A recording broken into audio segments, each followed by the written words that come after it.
Thank you, Mr. Chairman. Your Excellencies, ladies and gentlemen. First of all, I would like to convey my best regards and salamos to you. I also wish a successful meeting here. I wish it provides very valuable insights for the participants and for the people in the transition period's nation. My topic is the transformation for a just and democratic system, Justice and Development Party experience in Turkey. In the beginning of my talk, I would like to emphasize that Justice and Development Party, JDP or AK Party in Turkish, prefer to define itself as a political party respecting the Islamic tradition and experiences rather than being an Islamist party.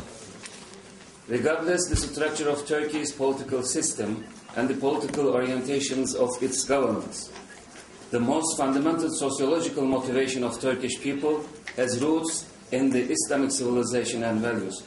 Before proceeding into our primary discussion topics, I would like to highlight on the unique aspects of Turkey's rich and multidimensional experience.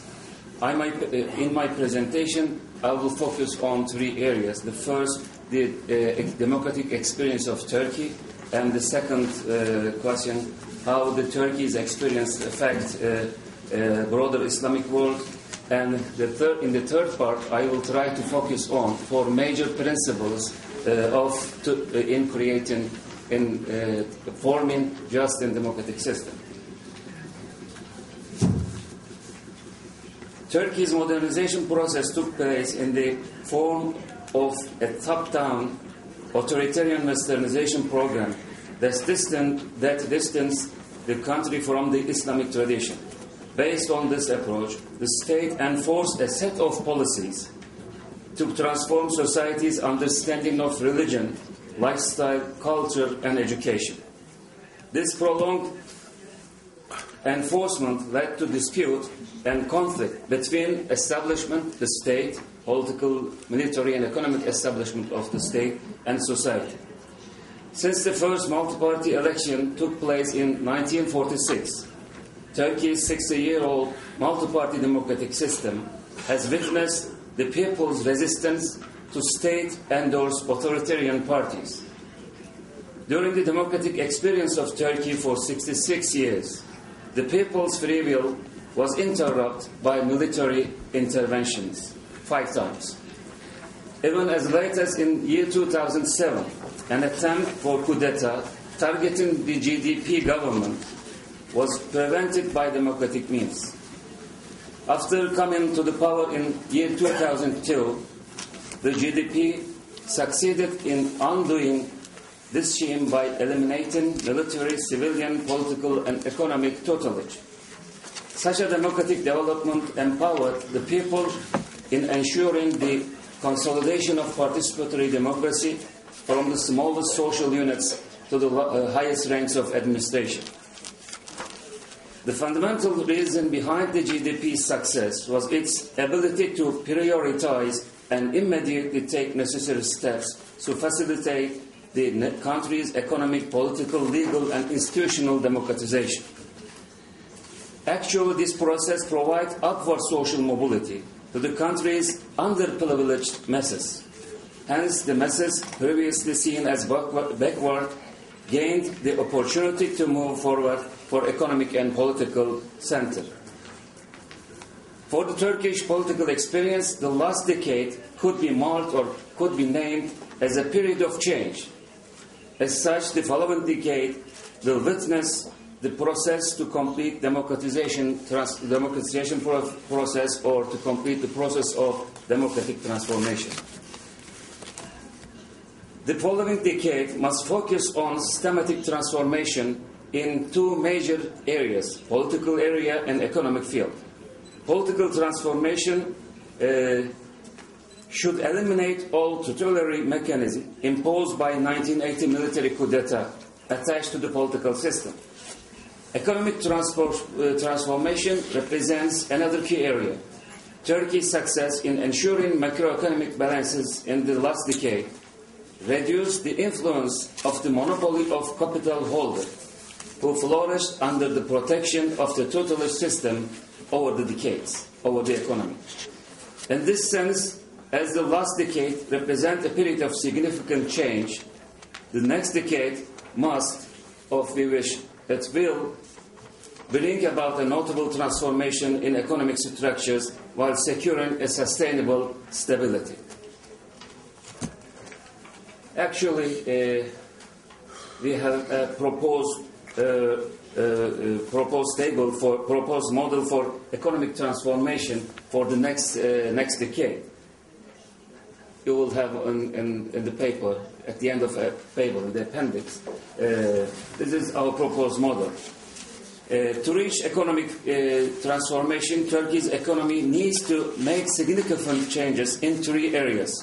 First and foremost, the country must boost R&D investment, develop high-tech industries, and achieve international competitiveness via trademarks and patents. Moreover, we believe that continued support for the young middle classes, the most vibrant and highly motivated social group, serves as the basic element of continuing economic dynamism. This will not only increase the economic productivity, but also ensure a more fair distribution of income. Finally, the government must design policies to increase the purchasing power of lower income classes and ensure their participation in the economic activity. While these promising changes are strengthening Turkey's economy, they also promote economic activity in the regional cities through trans-border synergy corridors. We must add to Mr. Fuat Signora, in his presentation, he mentioned intra-Arab integration. I would like to make it more broad into regional countries. We call it trans-border synergy corridors. Some of the corridors are here in the footnote. For example, the first one, Adana, Gaziantep, Urfa, Aleppo, Beirut, and Damascus. The second one, Diyarbakır, Şırnak, Musul, Erbil, and Kirkuk. The third one, Trabzon, Erzurum, Ağrı, Tabriz, Ardabil. The fourth one goes to Greece, Tekirdağ, Kavala, Skopje, Turan. Second part of my presentation about the experience of Turkey, what does the Turkish experience mean for the Islamic world? Turkey's long and painful democratization struggle yielded fruitful results, and democracy reached a certain level of maturity. As such, Turkey's political experience is robust enough to provide significant contributions to the countries in the region, along with the broader Arab and Islamic world, which is going through a rapid process of transformation during the Arab Spring. The Islamic world tears down its walls. Widespread pillage, self-interest, injustice, dishonor, and poverty that triggered rage and hate against the old oppressive regimes were the primary reasons behind their downfall. We hope that countries undergoing such changes will be able to eliminate all elements that threaten to their transformation. In this regard, the emergence of young and new middle classes represent a major potential for the establishment of a just and democratic system. The young masses are prepared to make sacrifice, this is the key word, sacrifice for restructuring of their countries, and in return they are demanding freedom and justice from their new governments. They do not expect to become only passive recipients of social aids, but proactive actors participating in the economic, social, and political transformation of their countries. They yearn to trust a new administration, and in return they expect their rights to be guaranteed. Most importantly, they do not want their new governments to betray them again. It seems that the recent crises and chaos in our region represent a continuation of a series of systematic crises. This period of crisis began with the oil crisis in the 1970s, continued with a new wave of Western European liberalism in the 1980s, and evolved into crisis in crisis of Western European countries in 1990s. Most importantly, the global financial crisis year 2008 is followed by the monetary and fiscal crisis in the Eurozone, along with political turmoils. In this sense, it is not difficult to predict that future global crises will emerge in various fields, various vital areas, such as water, energy, and food. The way out of this global and all-encompassing crisis is to organize societies in line with new social contracts, which some of the speakers focused on, new social contracts, based on trust and assurance. Thus, we strongly believe that efforts should be geared toward the establishment of a just world system. The last and third part of my presentation about the basic principles for creating a just and democratic system. The first principle is to ensure the universality of Ma'ruf, which is an Islamic word, which is a word comes from Islamic tradition. Historical wisdom of Islamic civilization and experience of mankind lead us to pay attention on fundamental principles over which we must agree to overcome the challenges of the contemporary crisis and chaos. In this regard, Ma'ruf, one of the basic concepts in Islamic civilization, offers a broader perspective across all lives of all aspects of life. Ma'ruf is not exclusively relevant to Muslims.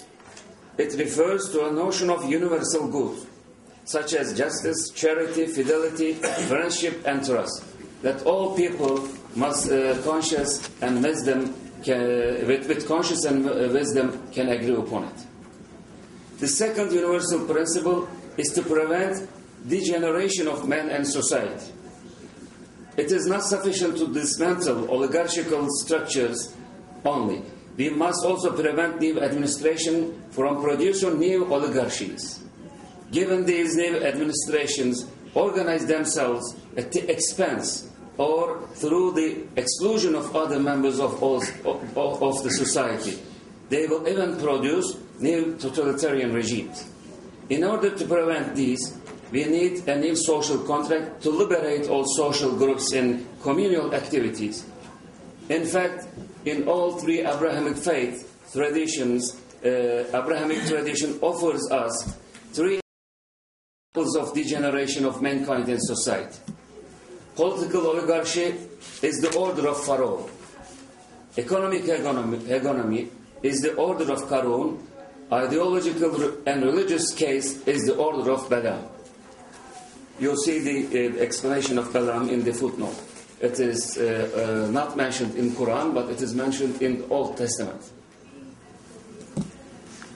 If new oligarchies are to replace the old ones, all these efforts will amount to nothing but creating new pharaohs, new Karuns, and new Balaams. The only way, I'm come to the third principle, which is liberalization of societies and markets. Market here is not in the sense of markets of goods and items. It is also markets of ideas. So the only way to prevent oligarchy is truly liberate this society and the market. For our notion of freedom rests upon the principle of equality of all human beings at the creation. Liberty must be spread over the entire set of economic, political, legal institutions and social relations. In order to reach this end, a democratic mechanism should be established to monitor states' transparency and safeguard liberties. Values of the inhuman global order of tyranny and exploitation that fragment man and life have nothing to offer to mankind. For the rationalist positivist paradigm, with its reliance on uninhibited self-interest and greed, its total lack of moral values, its discrimination and glorification of the invalid, such as the economic, political, and social models that it created, did not only prevent mankind's liberation, but also left it vulnerable to pressures from power holders. The fourth principle is a novel definition. We must create a novel definition of human capital. Today, more than ever, it is necessary to question the validity of economic theories and the notion of man, as has been done in every crisis period. This should be the end of classical economics, with its notion of homo economicus as the primary agent of production, and neoclassical economics with its rational man in pursuit of unlimited consumption. The existing economic approach that mythifies economic growth at a global age announce for the added value of human capital with reference to education, work experience, and other career-building elements.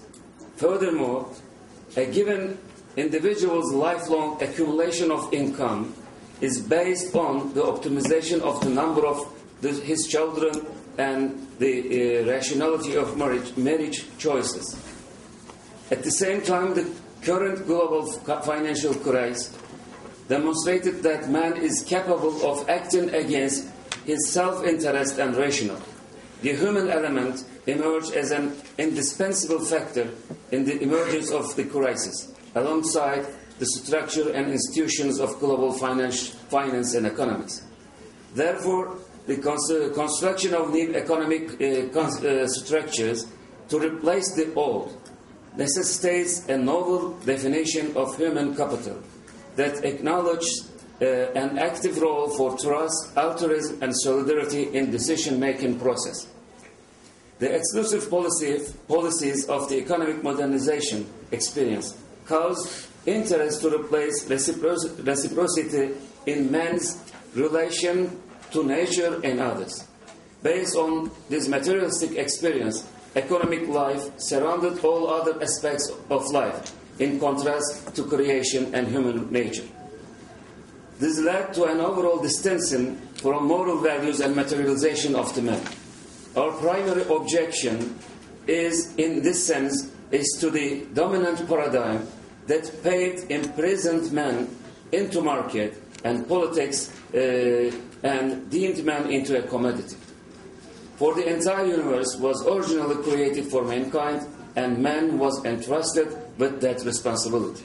The responsibility of man is not to become a slave to the material, but to represent ahsen-i takvim, which is also an Arabic word, comes from Islamic heritage. It means, verily we create man in the best conformation. Ahsen-i takvim is the best conformation of man.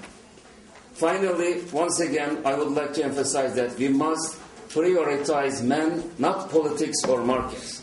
We must prioritize justice, al-haq, not power, and ensure the universality of ma'ruf as a universal common good. I thank you so much for your listening.